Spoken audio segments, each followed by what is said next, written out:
Sejam bem-vindos, fiel, uma excelente sexta, e vamos aqui com mais um vídeo no canal trazer as últimas atualizações e toda a repercussão dessa eliminação do Corinthians da Copa do Brasil. Agora, vira a chave focando no Campeonato Brasileiro, jogo deste final de semana contra a equipe do RB Bragantino. Estou trazendo um corte com todas as informações, se inscreva no canal, deixa seu like, se quiserem deixar a opinião de vocês aí nos comentários e vamos com o vídeo. Personagens, enfim, todo o pós desse Corinthians e Inter. Tudo bem, Mari? Seja bem-vinda. Um beijo pra você. Oi, Glaucia, beijo pra ti, pro Jailson, pro Donk, pra todo mundo que tá aqui com a gente no Sport Center. O Internacional que está classificado para as quartas de final da Copa do Brasil, após vencer o Corinthians no placar agregado por 3-2. O Inter volta a estar nas quartas de final após 6 anos sem conseguir passar, então, das oitavas na Copa do Brasil. E agora somando 4 milhões aos seus cofres, um valor que vai ser muito bem-vindo pro Colorado, que está numa situação financeira delicada, inclusive com parte dos seus valores congelados devido a uma dívida com o Delcir Sonda. Bom, falando sobre o jogo, o Corinthians precisava reverter um 2-0 no Beira-Rio, foi pra cima do Inter, dominou as ações do jogo, mas o Colorado veio com o propósito de se defender, conseguiu se defender muito bem e contou aí com um gol do Bernabé para perder então por apenas um gol de diferença nesse jogo da volta e garantir o seu avanço à próxima fase da Copa do Brasil. Após o jogo, o Diniz colocou na conta da arbitragem a eliminação do Corinthians e o Garro falou também sobre a chateação por não ter conseguido a classificação. Vamos ouvir o que eles disseram. Lá foi pênalti, claro, do Bidu, e aqui foi claríssima assim a falta. Como é que aquilo no Caio César não é falta? E eu falei para ele, o que mata a arbitragem é a falta de critério. Tem muita falta de critério de um árbitro para o outro e tem falta de critério no mesmo árbitro no mesmo jogo, como foi esse de hoje. E quando ele deu 9 minutos, o Inter continuou fazendo mais cera ainda. Então ele teria que ser 9 e para no mínimo 10 ou 11 minutos, ele terminou com 8:20. Ele não sabe como é que vai terminar o jogo, que hora que vai sair o gol. A gente estava em cima o tempo todo para fazer o terceiro gol. A gente tem coisa para melhorar, nós erramos, eu errei, o jogador errou, todo mundo errou.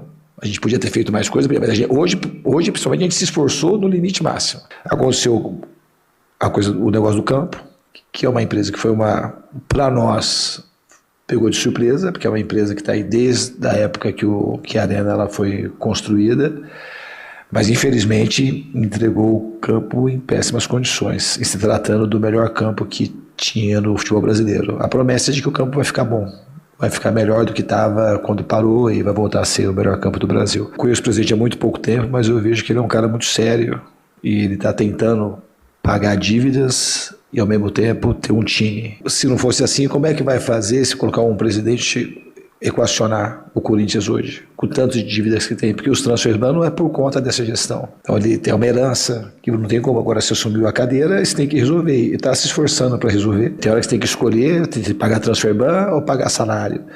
O dinheiro é um só.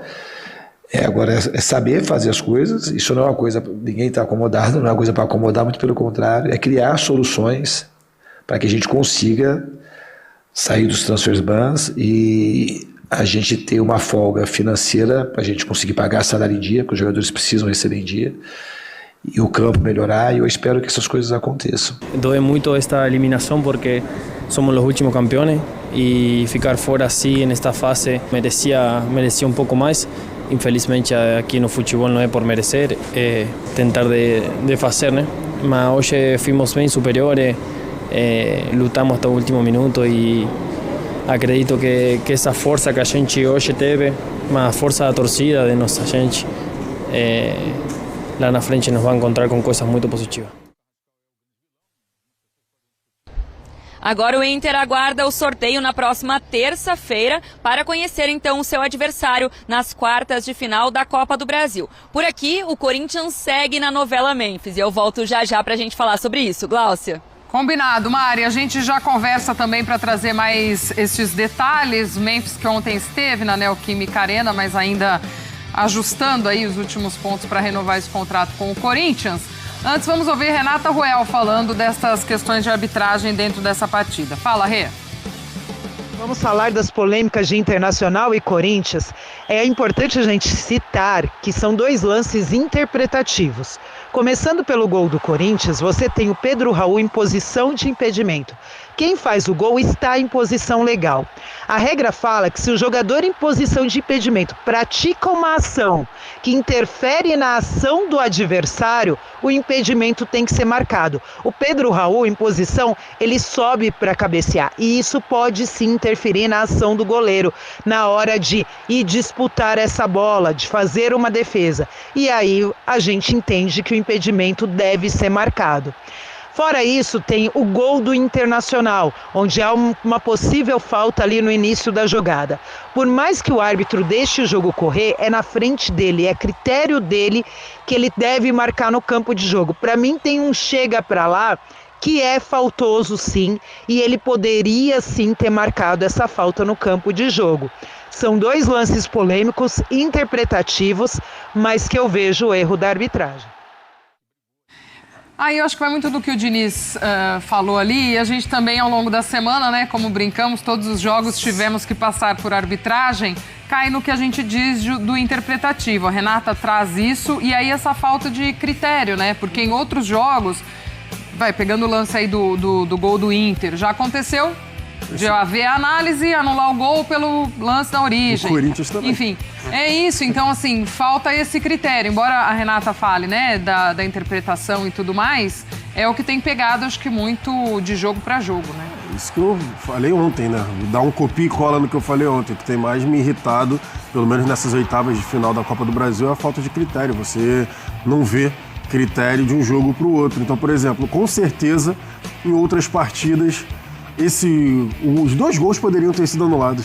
O gol do Corinthians, porque poderiam falar assim, que o Pedro Raul tinha participado da jogada ao pular e aí algum zagueiro que estava atrás, né, não conseguiria alcançar a bola que foi cabeceada depois pelo Gustavo Henrique. Então, por conta da ação do Pedro Raul, e também alguns árbitros poderiam anular esse gol aí porque dariam falta em cima do Caio César. Então, assim, como eu falei ontem, para mim a falta de critério da arbitragem aqui brasileira é o que mais tem aborrecido não só a gente que trabalha aqui diretamente com isso, mas também os torcedores que não conseguem entender como em certo jogo apitam uma coisa e como em outro jogo apitam outra coisa. Mas se tem, em meio a tantas polêmicas que a gente teve e esse jogo não foi diferente, se tem uma coisa positiva, pelo menos no caso dessa partida, é que se os lances são interpretativos, eu acho que o VAR não tem que meter o bedelho. Então, pelo menos manteve a marcação de campo. Então, porque você pode interpretar de uma forma, pode interpretar de outra. Mas teve VAR no primeiro, né? Teve VAR no primeiro. Aí eu não, tô falando exclusivamente desse jogo de volta. Não, mas no primeiro gol também.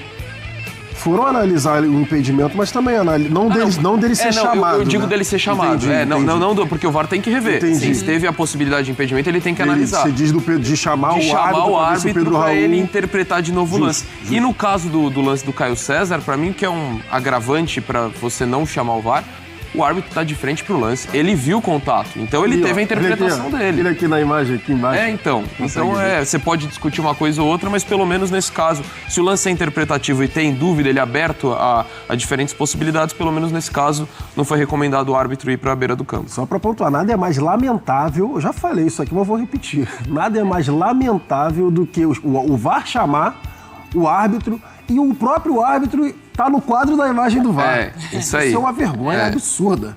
Isso deveria, sim, inclusive, ser passível de punição. Com todo respeito. Já tem várias punições aí e tal. Pô, o cara vai no VAR, na telinha lá, e ele se vê no frame lá da imagem de tão próximo do lance que ele tava, pra ali mudar de opinião. Pô, aí também é brincadeira, né? Enfim, fica um desabafo também nessa arbitragem que tá complicada de atuar. Sextou, o povo tá nesse pique. Antes da gente voltar lá com mais informações com a Mari, um gramado, né, gente? Nossa o Diniz mais uma vez pontua. Os jogadores saíram com o uniforme branco e terminaram com o segundo uniforme do Corinthians. É isso. Começaram com o primeiro e terminaram com o segundo uniforme. Que loucura esse gramado. O que aconteceu, gente? Acabaram com o melhor gramado do futebol Brasil. É isso que eu ia destacar. Era a coisa que o Corinthians se orgulhava e com todos os motivos, mas de fato... Não, e ontem, tá? É difícil. Além dos jogadores escorregando, um ponto muito interessante, principalmente pelo lado direito, a impaciência que a gente falou ontem, que tipo, se o Corinthians não fizesse gol no início e aí alguns passes errados e tal, que a torcida poderia ali ter uma certa impaciência, e a torcida do Corinthians geralmente, né? Geralmente não tem esse hábito ali de vaiar e reclamar e tal, mas tem um burburinho do tipo, tá, isso é normal. E no início o Caio César estava errando os domínios, teve uma hora que a bola foi pingando, se eu não estou enganado, não sei se foi o Caio César ou o próprio Mateuzinho, que não conseguiu dominar a bola. Foi o Caio César. Foi o Caio César mesmo. Toca ali na lateral e ele perde o domínio. Eu fiquei olhando, eu falei, meu Deus do céu, mas o gramado tá horroroso. Tu via principalmente nas laterais, o gramado marrom. É inacreditável. O Ranieri toca pra ele na lateral, ele deixa a bola passar. Os caras conseguiram acabar com um dos melhores gramados do futebol brasileiro. Olha, parabéns aos envolvidos. Loucura, loucura. Do uniforme dos caras, você vê a situação. Já no começo do jogo, você já mandou no nosso grupo, logo começa o jogo. Nossa, olha esse gramado tá horroroso. Foi horroroso, né? Nossa, o gramado tá horroroso. Uma coisa assim você mandou. E é mesmo, início de jogo, né? E aí depois só piora. Que loucura. Mari Capra, e a situação de Memphis? Ontem estava lá na arena, acompanhando essa partida, postou depois nas suas redes sociais, fazendo treino e tal, mas e aí? Assina, não assina? Tá à disposição para quando? Tem um checklist aí de questões. Hoje eu tô no checklist do Ranzinza também. Mas isso é sempre, isso é todo dia. Todo dia? Todo dia, Sério? Caraca. Um dia mais, um dia menos. Caraca, não tava esperando essa. Mas tá chato não, essa história do Memphis. Pelo amor de Deus. Você é o meu chato preferido. Maria, aí, como é que tá? Amigos, isso é o que todo mundo quer saber. O Memphis esteve na Neoquímica ontem, foi ovacionado pela torcida, tirou foto com alguns torcedores que conseguiram chegar próximo dele ali no camarote. Depois do jogo, então, de madrugada, já ele fez um treino, foi postado, pelo preparador físico dele, comprovando aí que o Memphis está com condições físicas. Ele que está desde terça-feira aqui em São Paulo, justamente para resolver essa questão da renovação. Passou por exames que foram solicitados pelo Corinthians, foi aprovado nestes exames, mas a novela continua, o staff do jogador e o Corinthians, a direção do Corinthians, ainda não chegaram num acordo. No momento, o principal entrave é uma cláusula que a parte do staff do jogador quer colocar neste contrato sobre o pagamento dos 42 milhões que o Corinthians deve ao Memphis. Isso porque foi combinado, que seria dividido em 4 parcelas este valor, mas o staff do Memphis tem um receio de que isso não seja pago ou que seja pago com atraso. Para tentar evitar isso, a cláusula diria, então, que eles precisam fazer este pagamento integral caso atrasem uma das parcelas. E o Corinthians quer evitar que isso aconteça justamente porque sabe da sua condição financeira, então seria muito arriscado aceitar uma cláusula como essa. Após o jogo de ontem, o Diniz falou também sobre a importância que o Memphis tem dentro deste elenco do Corinthians, e é isso que a gente vai escutar agora. O mais importante para mim é que a gente está muito próximo de contar com ele. E todo mundo sabe, eu não tive ainda o privilégio de contar com ele aqui desde que eu cheguei. Ele foi, desde que ele chegou no Corinthians, um dos jogadores mais decisivos. E é um cara que tem um brilho diferente.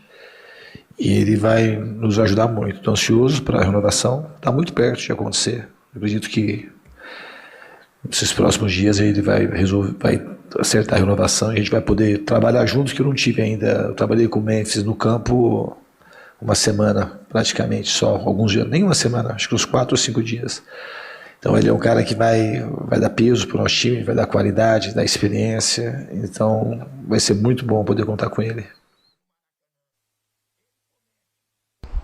Tá aí então o Diniz sobre o Memphis. E também, além desta questão contratual, a gente precisa dizer que existe uma ala política do Corinthians que é contra esta renovação. Foi por causa deles que foram solicitados estes exames médicos, por isso a polêmica aí, o Memphis postando, treinando e tudo mais. E agora então eles estão discutindo o custo-benefício desta renovação com o Memphis. A negociação não tem prazo para ser resolvida, a gente segue nesta novela sem saber se o contrato será assinado e quando será assinado, mas a gente fica de olho em tudo e volta assim que tivermos novidades. Gláucia.